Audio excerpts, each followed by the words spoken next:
ప్రభు ఇచ్చిన మరొక శుభదినమును బట్టి మొదటిగా దేవునికి వందనాలు చెల్లిస్తూ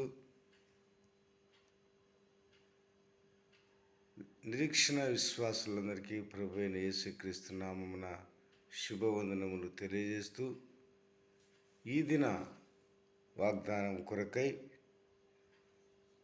దేవుని యొక్క పరిశుద్ధ గ్రంథము నుండి యెషయా రాసిన గ్రంథము 53వ అధ్యాయము 12వ వాక్యాన్ని చదువుకుందాం. యెషయా రాసిన గ్రంథము 53వ అధ్యాయము 12వ వాక్యం. అనేక పాపములను భరించుచు తిరుగుబాటు చేసిన వారిని గూర్చి విజ్ఞాపన చేయును. అనేక పాపములను భరించుచు తిరుగుబాటు చేసిన వారిని గూర్చి విజ్ఞాపనము చేయును. పరిశుద్ధుడవును మహోన్నతుడవైన మా ప్రియ పరలోకపు తండ్రి, మీ ఘనమైన నామములో స్తోత్రాలు చెల్లిస్తూ ఉంటున్నాం. మరొక నూతన దినములో మమ్మల్ని సజీవుల లెక్కలు ఉంచుకున్న దేవా, నీకే స్తోత్రాలు.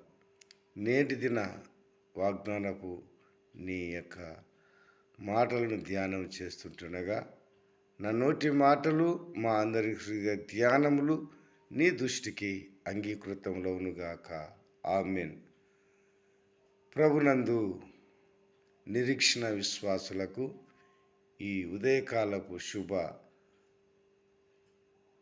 వందనములు తెలియజేస్తూ ఈ దిన చదవబడినటువంటి వాక్యము ప్రవక్త అయిన యెషయా రాసిన గ్రంథము 53వ అధ్యాయము 12వ వాక్యమును మరోసారి జ్ఞాపం చేసుకుందాం.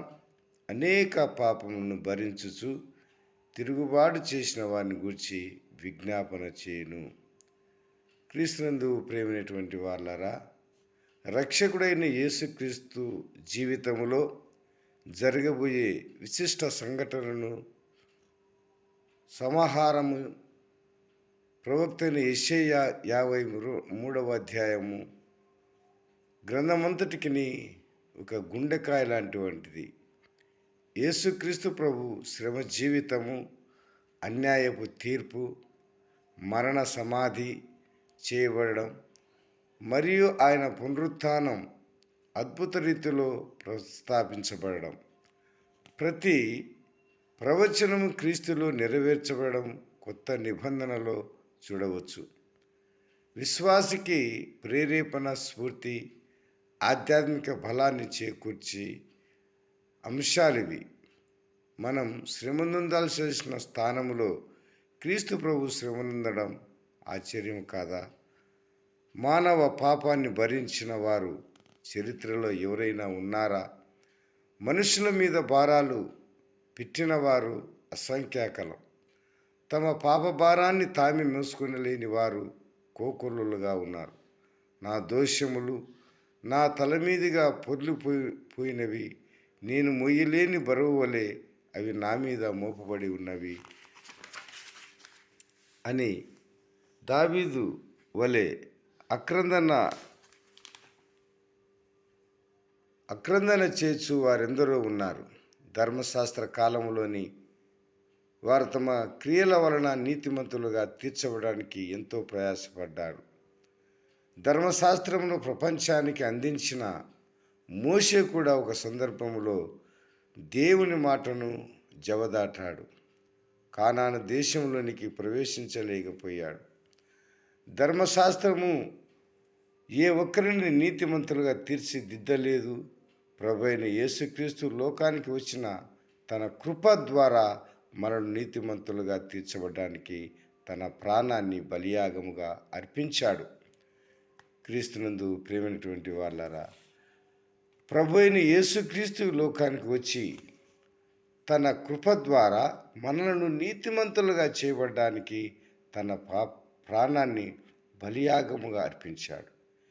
కేవలం ఆయన యందు విశ్వాసముంచుట వలన పాప భారం నుండి విముక్తి చేయబడి ఉచితముగా నీతిమంతులుగా తీర్చబడతాం.